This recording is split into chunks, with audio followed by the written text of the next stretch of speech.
ಬದುಕಿನ ಸಿದ್ಧ ಸೂತ್ರಗಳನ್ನ ಪಕ್ಕಕ್ಕೆ ಇಟ್ಟು ತಮ್ಮದೇ ಆದ ಧಾಟಿಯಲ್ಲಿ ಬದುಕನ್ನ ಕಟ್ಟಿಕೊಳ್ಳುವ ಪರಿ ಅಂತ ಹೇಳ್ಬೋದು.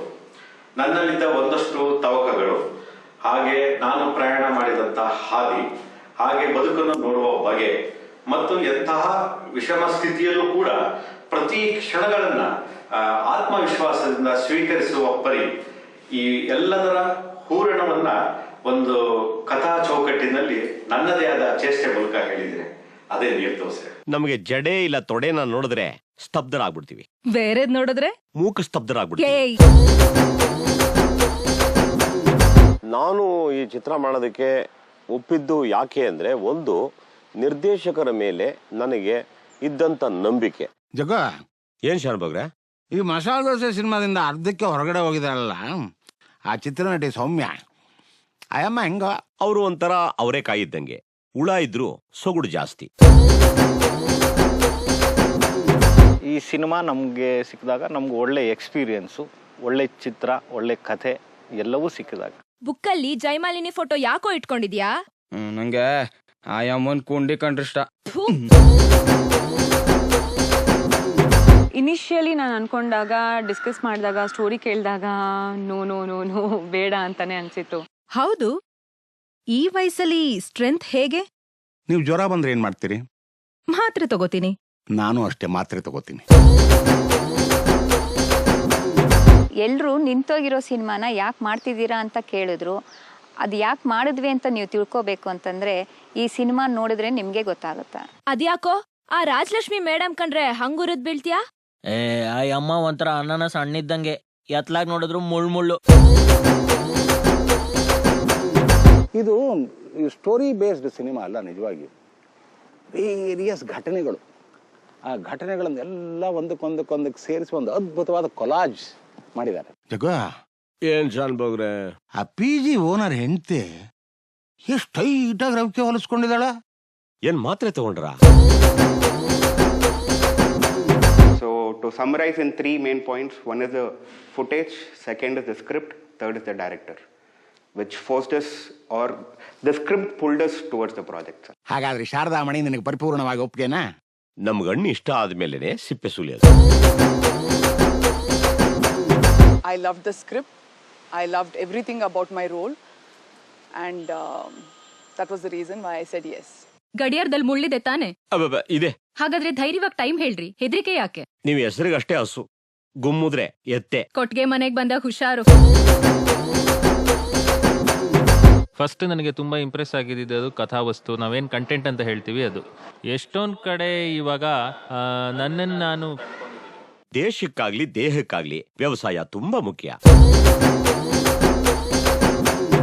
ಇಲ್ಲಿವರೆಗೂ ಆ್ಯಕ್ಚುಲಿ ನಾನು ವರ್ಕ್ ಮಾಡಿರೋಂಥ ಸಿನಿಮಾಗಳಲ್ಲಿ ಈ ತರಹ ಸ್ಕ್ರೀನ್ ಪ್ಲೇ ನಾನು ಎಲ್ಲೂ ವರ್ಕ್ ಮಾಡಿರಲಿಲ್ಲ. ಸೊ ವಿಜುವಲ್ಸ್ ಬಂದ್ಬಿಟ್ಟು ತುಂಬಾ ಬೇರೆ ಘಟ್ಟಗಳಿಗೆ ಚಲಿಸ್ತಾ ಇರುತ್ತೆ. ಸ್ವೆಟರ್ನ ನೀವು ಬೇಕಾದ್ರೆ ಹಾಕೋಬಹುದು, ಇಲ್ಲ ಬೇರೆಯವ್ರ ಕೈಲಿ ಬೇಕಾದ್ರೆ ಹಾಕಿಸ್ಕೋಬಹುದು. ಹಾಕೊಡೋರ್ ಕೊಡೋ ದುಡ್ಗಿಂತ ರೆಡಿಮೇಡೇ ಕಡಿಮೆಗೆ ಸಿಗುತ್ತಲ್ಲ. ಆದ್ರೂ ಹಾಕಿಸ್ಕೊಳ್ಳೋದ್ರಲ್ಲಿರೋ ಮಜಾ ರೆಡಿಮೇಡ್ ಅಲ್ಲಿ ಸಿಗೋಲ್ಲ ಬಿಡಿ. ಇಡೀ ಚಿತ್ರಕಥೆಯನ್ನು ನಾವು ಅಲ್ಲಿ ಒಂದು ಇದರಲ್ಲಿ ಹೋಟ್ಲಲ್ಲಿ ಕೇಳಿದಾಗ ತುಂಬ ಖುಷಿ ಆಯಿತು. ಸೊ ಇದನ್ನು ತೆಗಲಿಕ್ಕೆ ಸಾಧ್ಯನಾ, ಈಗೂ ಸಿನಿಮಾನ ಹೇಳ್ಬೋದಾ ಅಂತೆಲ್ಲ ನಮಗೆ ಒಂದು ಸ್ವಲ್ಪ ಅನುಮಾನಗಳಿದ್ವು. ಏರ್ಟೆಲ್ ಅಲ್ಲಿ ಮಾತಾಡ್ಬೇಕಾದ್ರೆ ಅಪ್ಪ ಅನ್ಬೇಕು ಅನ್ಸುತ್ತೆ, ಡೊಕೊಮೋದಲ್ಲಿ ಮಾತಾಡ್ಬೇಕಾದ್ರೆ ಡ್ಯಾಡಿ ಅನ್ಸುತ್ತೆ. ಈಗ ಹೇಳಿ, ಪ್ರಾಬ್ಲಮ್ ಹ್ಯಾಂಡ್ ಸೆಟ್ ದಾ ಇಲ್ಲ ನೆಟ್ವರ್ಕ್ ದಾ? ಮಡಿಕೊಂಡಿರೋರ್ದು ಸರ್.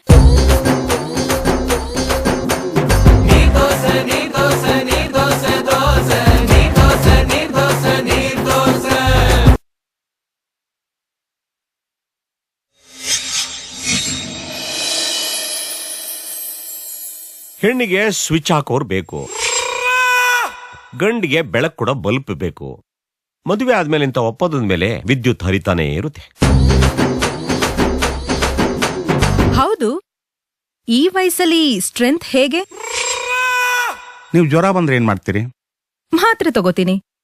ನಾನು ಅಷ್ಟೇ, ಮಾತ್ರೆ ತಗೋತೀನಿ. ತಗೊಳ್ಳಿ. ಯಾಕೆ?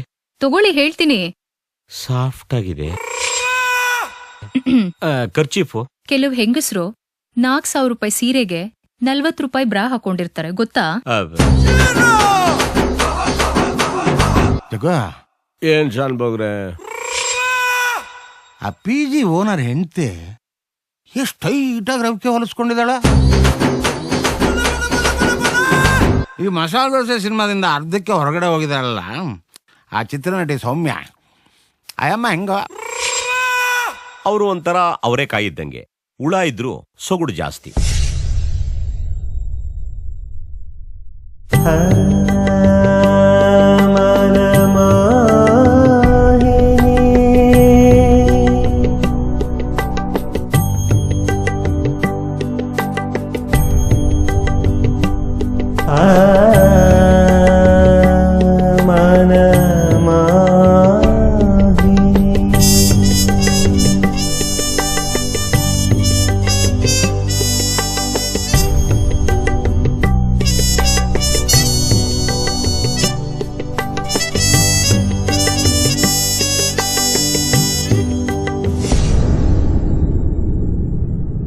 ನಮಗೆ ಜಡೆ ಇಲ್ಲ ತೊಡೆನ ನೋಡಿದ್ರೆ ಸ್ತಬ್ಧರಾಗ್ಬಿಡ್ತೀವಿ, ಬೇರೆದ್ ನೋಡಿದ್ರೆ ಮೂಕ ಸ್ತಬ್ಧರಾಗ್ಬಿಡ್ತೀವಿ.